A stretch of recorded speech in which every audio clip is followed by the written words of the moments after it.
continue avec le MAC, comme tous les soirs en clair et en public. Bienvenue chez vous. À 20h30, laissez votre esprit cartésien de côté. Vous aurez droit à quelques tours bien sentis du magicien Jean-Luc Bertrand. Son spectacle s'appelle Magic Box. D'ici là, Émilie Mazoyer nous racontera l'incroyable histoire de Charles Bradley, une voix époustouflante. Et puis nous rendrons aussi hommage, bien sûr, à Francis Lay, ce très grand compositeur français qui s'est éteint la nuit dernière. Plein d'émotions, donc, en perspective. Elles nous étreignent au quotidien, nos émotions. Elles nous font passer du rire aux larmes, de la joie à la tristesse, de la tendresse à la colère. Comment ne pas se laisser dominer par nos émotions? Comment les accepter et les adopter pour nous rendre la vie plus douce? Bonsoir, David. Quelle joie de te revoir. Ah oui, moi aussi, je suis très émue. Très émue de vous retrouver tous les soirs, David. Avec nous, Chloé Sargis, bonsoir. Bonsoir. Vous êtes coach professionnel, certifié, experte en intelligence émotionnelle. Et puis le professeur Michel Lejoyer est avec nous également. Bonsoir. Bonsoir. Psychiatre, addictologue et auteur de La médecine du bon sens aux éditions Lattès. Alors, j'ai cru comprendre qu'il y avait 6 émotions primaire. Alors, je ne sais pas si on peut parler vraiment comme ça, un peu comme pour les couleurs, la joie, la tristesse, la peur, la surprise, la colère, le dégoût. On connaît tous ces émotions, j'ai envie de dire, on les subit aussi. Comment faire pour ne plus les subir, ces émotions? Sauf quand on parle de la joie, bien sûr, là c'est agréable. Mais il y en a beaucoup qui sont douloureuses. Chloé? Absolument. En fait, souvent, les émotions nous dépassent parce qu'en fait, on ne les comprend pas. C'est souvent ce problème initial qui fait que ça prend des proportions énormes, qu'on essaie de les canaliser au maximum parce que socialement, c'est pas forcément très agréable d'être débordé. Donc voilà, donc on ferme tout ça. Donc moi, ce que je voudrais préciser d'abord, c'est que les émotions, elles ont une utilité, elles ont une fonction. En fait, c'est le cerveau qui envoie un message à notre corps pour nous dire qu'il faut se mettre en action. Et ça, c'est important de le comprendre. Pourquoi? Parce que quand on va vouloir gérer ou maîtriser ces émotions, le sujet n'est pas du tout de les étouffer. Au contraire, en fait, c'est de les comprendre et de les utiliser de façon appropriée et efficace. Et ça, c'est ce qu'on appelle l'intelligence émotionnelle. Et la bonne nouvelle, c'est que ça se développe. Alors, comment est-ce qu'on comprend nos émotions, Michel Lejoyeux?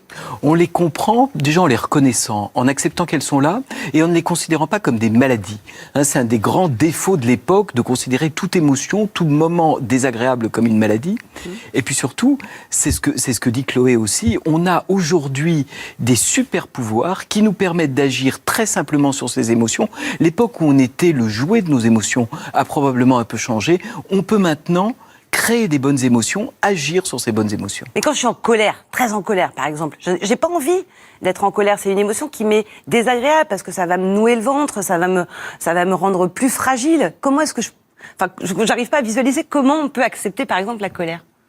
Et pourtant, c'est une émotion extraordinaire. C'est-à-dire que la colère génère une énergie, qui, si elle est placée au bon endroit, peut nous faire déplacer les montagnes. Donc en réalité, c'est positif. La question, c'est de comprendre vraiment qu'est-ce qui nous met en colère, qu'est-ce qui génère en fait ce sentiment comme ça qu'on a juste envie d'exploser. Donc de bien comprendre ce sujet-là.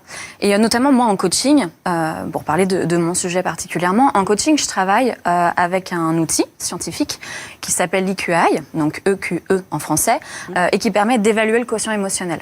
Donc, comme le quotient intellectuel. Exactement, c'est le même principe. C'est un test scientifique, donc c'est un formulaire en ligne, on a 133 questions. Donc ça se remplit en général entre un quart d'heure et 20 minutes, donc c'est assez court. Mais l'idée, c'est vraiment d'aller chercher ce qui se passe dans certaines situations émotionnellement un peu dérangeantes, en tous les cas challengeantes. On va essayer de comprendre ce qui se passe chez la personne. Donc on remplit ce test et ensuite en coaching, donc on a un profil qui va sortir, qui évalue 15 compétences de l'intelligence émotionnelle, que sont par exemple l'amour-propre, l'empathie, la tolérance au stress, l'optimisme, etc. Donc il y a un certain nombre de choses, dont le contrôle des impulsions. Et souvent, c'est le sujet par rapport à la colère, c'est le fait de réussir à se contrôler. Voilà. Donc toutes ces compétences émotionnelles vont être évaluées. Donc à partir de là, on a un plan d'action, on sait concrètement le profil émotionnel de la personne qu'on a en face de nous. Et donc le travail avec le coach et le coaché, évidemment, ça va être de comprendre quelles compétences sont mises en action dans ces moments-là, en fait. Moi, il y a quelque chose que je ne comprends pas parce que vous nous envoyez tous les deux messages que je trouve contradictoires. Il y a un message qui dit « Soyez vous-même, écoutez-vous, il n'y a pas de mauvaises émotions, ça doit sortir ». Et puis de l'autre côté, il faut des coachs pour contrôler nos émotions, les comprendre, les encadrer. Et donc là, il y a un message paradoxal, si j'ose dire. Qu'est-ce qu'on fait? On contrôle ou on ne contrôle pas? On laisse sortir ou on ferme? On dit la même chose, on essaie de les comprendre. c'est le point de départ. Et puis surtout, on adopte un mode de vie et des bonnes attitudes de vie qui créent des bonnes émotions. Peut-être que, par exemple, vous seriez moins en colère si vous changez quelque chose à votre alimentation. On vient de s'apercevoir J'ai pas le droit à la tartiflette, par exemple. Vous avez évidemment droit à la tartiflette, mais il y a beaucoup de recherches qui comparent le niveau, par exemple, de colère, d'énervement, en fonction de ce qu'on mange. Et on s'aperçoit aujourd'hui... Non, mais il y a des gens qui nous mettent authentiquement en colère. Que j'ai mangé des carottes râpées ou de la tartiflette. Vous voyez ce que je veux dire? Bien sûr, mais cette colère-là, elle est légitime. Mais il y a des gens qui sont tout le temps en colère. Ah oui. Et probablement que quand on reprend des bonnes habitudes de vie, par exemple, on s'est aperçu, une expérience chinoise, certes, qui montre que le riz, les sucres lents vont plutôt nous donner plus de calme, plus de tranquillité que les sucres rapides qui excitent et donnent après des moments d'hypoglycémie. Donc, vous voyez, il y a vraiment des facteurs. Moi, j'ai un souci avec ça. Je vais vous donner un exemple très concret. Oui. J'ai une de mes filles qui me prend mes pulls dans mon armoire. Et je déteste qu'elle me prenne mes pulls parce qu'elle me les rend généralement tachés ou déformés. Et ça m'énerve, mais prodigieusement, parce que chaque jour, je lui dis, tu laisses mes pulls. Et tous les jours, je me fais prendre par cette émotion d'agacement. Et vraiment, j'ai envie de l'étrangler. Et tous les jours, elle prend mon pull. C'est une vraie émotion. Qu'est-ce que je fais de ça? Je vais pas bouffer du riz pour me cacher. Alors, la bonne réponse, c'est évidemment pas que vous l'étrangliez. Elle vous l'a pris, ce pull-là? Elle l'a pris pas plus tard que ce matin. Je me suis énervé, j'avais pas de riz et je me réénerverai demain. Non, mais qu'est-ce qu'on fait avec ça? Mais est-ce que c'est réellement une émotion? Est-ce que c'est pas plutôt un sentiment, ce que décrit David? Non, de comprendre la différence. Vraie émotion. Là, de ce qu'on voit, on voit que ça crée de l'émotion. Ah bah oui. La question est de savoir J'accepte d'être le pourquoi. cobaye. Qu'est-ce qui vous met en colère dans cette situation? J'aime que mon placard soit bien rangé avec des pulls bien alignés et que rien ne vienne troubler cette quiétude. C'est un droit légitime quand même. Bien sûr. C'est un droit légitime, mais vous pourriez apprendre un tout petit peu ce qu'on apprend en psychologie, c'est-à-dire un tout petit peu de lâcher prise. C'est peut-être pas totalement vital que, vous voyez, que vos pulls soient toujours bien rangés. Basculer aujourd'hui. On commence une consultation en direct. J'en suis un peu désolé. Non, mais ma fille regarde sans doute l'émission, donc elle va prendre 4 pulls. Donc voilà, elle prend 4 pulls et vous allez prendre une histoire qui est l'histoire du conducteur d'autobus qu'on raconte aux personnes qui, comme vous, sont bouleversées par les pulls ou par d'autres situations. Vous imaginez comme un conducteur d'autobus avec des émotions désagréables qui rentrent, qui sortent, un peu comme les passagers d'un bus. Votre boulot, c'est de conduire votre bus. Vous voyez, vous êtes quand même arrivé ici avec finalement un pull. Donc, apprendre un tout petit peu le lâcher prise, apprendre un tout petit peu à ne pas, sur l'instant, exploser, c'est vraiment un entraînement. Il y a vraiment des styles de pensée, des styles de vie qui font que vous serez toujours aussi agacé par le fait qu'elle vous prenne un pull, mais peut-être que vous y réagirez d'une manière un peu plus tranquille. Au-delà du bien manger, quels sont les conseils que vous recommandez pour essayer d'accepter ces émotions qui sont parfois difficiles à digérer? On a un traitement magique qui est quand même le mouvement. On vient de découvrir aujourd'hui à quel point la marche, 30 minutes de marche, 6 minutes de marche rapide, par exemple, augmente de 30% votre niveau d'émotion positive. C'est une recherche qui vient d'être faite. D'accord. Donc là, vous avez une expérience très simple. Le bavardage aussi, ce qu'on fait nous tous les soirs ici, le jacassage, je crois que vous le mettez en valeur dans votre livre. Parce que le bavardage, ça oblige à parler directement. En général, quand on bavarde, vous avez remarqué, on ne dit pas des choses trop compliquées et on est en contact émotionnel. Donc reprendre cette activité-là, effectivement, est important. Il y a nos émotions qu'on veut canaliser, qu'on veut comprendre, qu'on veut lâcher, recycler. Les émotions des autres nous polluent aussi. Quand on voit un visage se fermer au bureau, celui d'un collègue ou du chef, on se dit mais qu'est-ce qu'il a aujourd'hui? On se dit mais c'est ma faute, je culpabilise. C'est contagieux l'émotion. Oui, voilà. Oui. Et est-ce qu'il y a une gestion des émotions des autres? Parce que les autres nous emmerdent aussi avec leurs émotions. Il est très emmerdé. Mais notamment, c'est ça, il est en colère particulièrement. Oui, oui. Mais on va s'en occuper. Mais la bonne nouvelle, c'est que dans l'intelligence émotionnelle, ce dont vous parlez, ça s'appelle l'indépendance émotionnelle. C'est cette capacité que l'on peut avoir et que l'on peut développer, c'est là où c'est une bonne nouvelle, de ne pas se laisser influencer par par l'émotion que l'autre est en train de vivre. Et c'est typiquement ce que vous dites, ça nous arrive à tous. Un exemple, ou un exercice. On démarre une journée hyper intéressante, hyper sympa. On a bien dormi, on est en forme, et on a quelqu'un qui arrive dans la pièce. Toxique, exactement. On sent bien que c'est fondé sur rien, qu'apparemment il s'est levé du pied gauche ce matin, que ça va pas bien se passer. On a deux possibilités. Soit on la prend, soit on la prend pas, parce qu'en réalité elle ne nous appartient pas. Donc la question, et c'est ce qu'on va travailler ensemble, c'est comment on peut ne pas prendre cette émotion-là. Parce qu'en fait, techniquement parlant, ce qui va se passer, c'est que la personne qui va arriver avec donc son émotion négative et polluante, très clairement, elle va venir nous challenger, nous, sur des sujets. Typiquement, si c'est notre patron qui vient nous voir en disant Mais ce que tu as fait hier, ton dossier, ça va pas du tout. Concrètement, c'est nul, il faut que tu recommences tout. Là, ce qui va venir être chahuté, c'est l'amour-propre. Voilà. Et donc, ce qui fait que son émotion, on va la prendre en direct, c'est parce qu'il est allé toucher quelque chose chez nous du domaine de l'amour-propre. Donc là, la question, ça va être déjà d'avoir conscience que c'est ce qui est en train de se passer. Donc c'est là où on travaille en coaching, c'est concrètement de revenir sur des situations émotionnelles compliquées et de mettre des mots dessus et se dire, ok, donc là, il se passe ça, c'est votre amour-propre qui est remis en question. Donc est-ce que réellement, il est en train, là, dans cette situation, de remettre en question ce que vous êtes et vos performances ? Vous parlez beaucoup de performances et les grands sportifs, c'est ce qu'on attend d'eux, des performances. Et eux, ils doivent justement régulièrement gérer leur stress, leurs émotions. Certains font le choix de pratiquer la sophrologie. C'est le cas de ces rugbyman. C'est un reportage de Laure Herpeux et Margot Bachelier. Tu fermes les yeux et tu t'installes confortablement sur le banc. Tu vas libérer toutes les tensions, à la fois physiques et mentales. Des mots pour se forger un mental de vainqueur. Tu vas souffler et tu fais une grande inspiration. Thibaut est l'homme qui murmure à l'oreille des rugbyman du club de Massy. Des bras. 3 fois par semaine, ce sophrologue vient délivrer ses conseils. Du ventre. Tu vas maintenant te projeter à ton match contre Nevers, à la fin du match. Donc tu vis le coup de sifflet final avec une victoire à la clé. Apprendre à gérer ses émotions. Tout le monde a déjà été débordé par ses émotions dans un match. Admettons qu'on est mené et qu'on n'arrive vraiment pas à faire basculer le match, à prendre la main ou quoi. Là, tu ressens un sentiment d'agacement, de pas savoir faire la bonne chose, quoi. Ce qui est intéressant dans la sophrologie, c'est qu'on lui donne les outils. C'est-à-dire que lui, là, il a vécu physiquement, émotionnellement, ce que ça veut dire d'avoir confiance en soi. Et donc en match, ou même plus tard, si je suis pas là ou il fait pas appel à moi, il aura les connaissances et les capacités pour puiser au fond de lui tout ce que veut dire confiance en lui. Ça marche ? On verra samedi.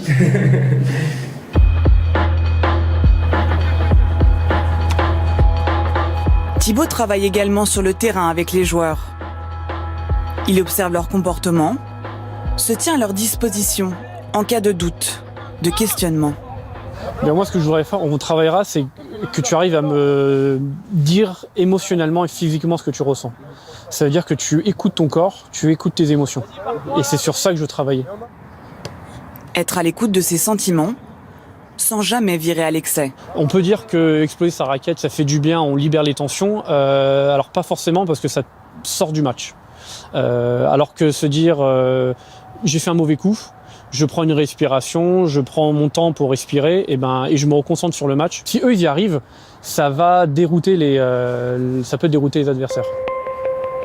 Contrôler et ne rien laisser paraître. La victoire, par la maîtrise de l'esprit, la réussite, à celui qui gagnera le bras de fer émotionnel.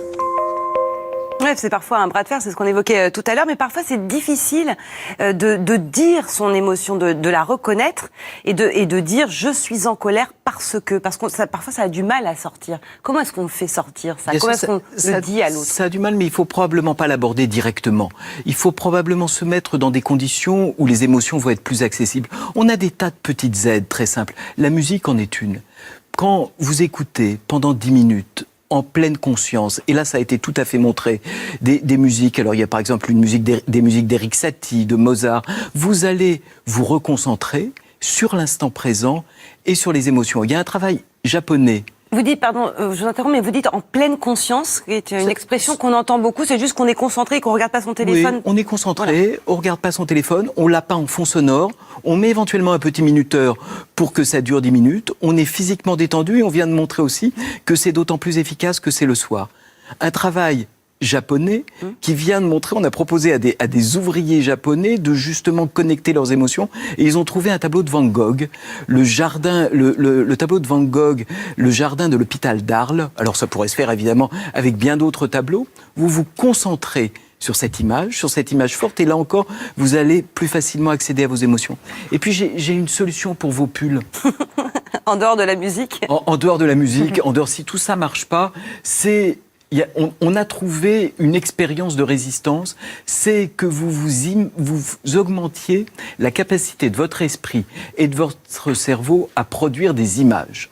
Plus un cerveau produit des images mentales, plus il résiste, y compris aux choses désagréables. Est-ce que vous dites très bien, les émotions extérieures. Alors, comme c'est difficile de produire des images, il faut prendre la situation la plus neutre, la scène la plus neutre.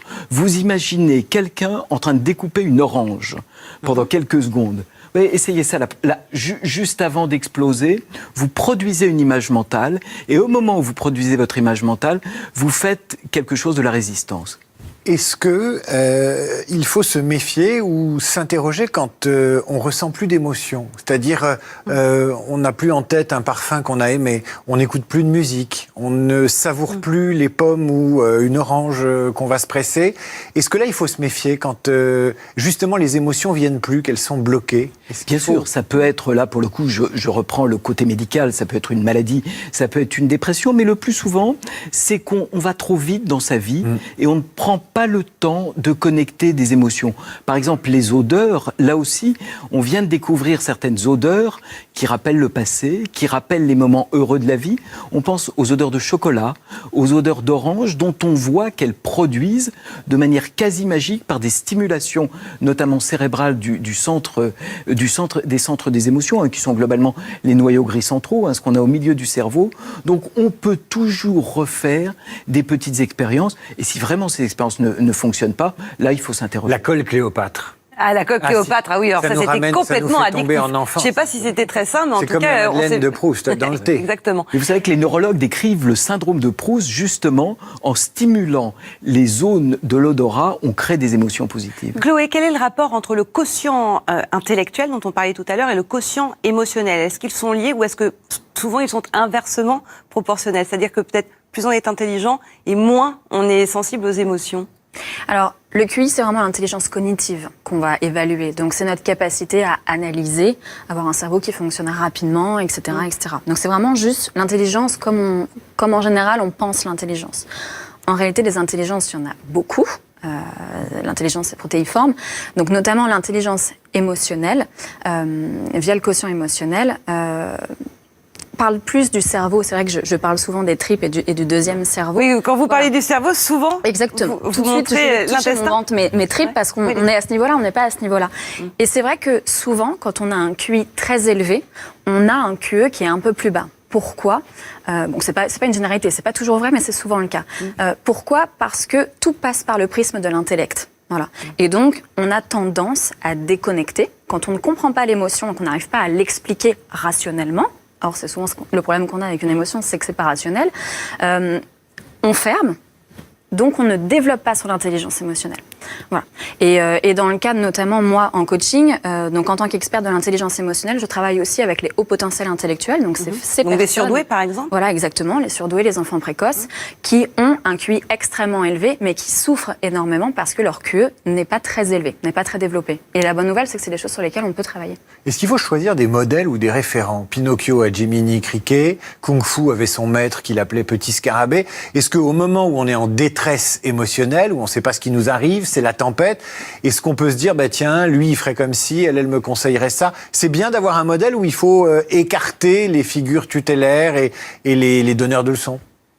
En tout cas, moi je pense que c'est bien d'avoir confiance dans son organisme, dans sa capacité, avec les petites choses qu'on a dit, et la capacité qu'ont les petites expériences corporelles. Vous savez, l'exemple du drone corporel, vous balayez votre corps. Le drone corporel? Oui, vous vous imaginez avec un drone au-dessus de votre corps qui va balayer du haut en bas, donc de la tête aux pieds, et vous reprenez comme ça conscience de votre corps.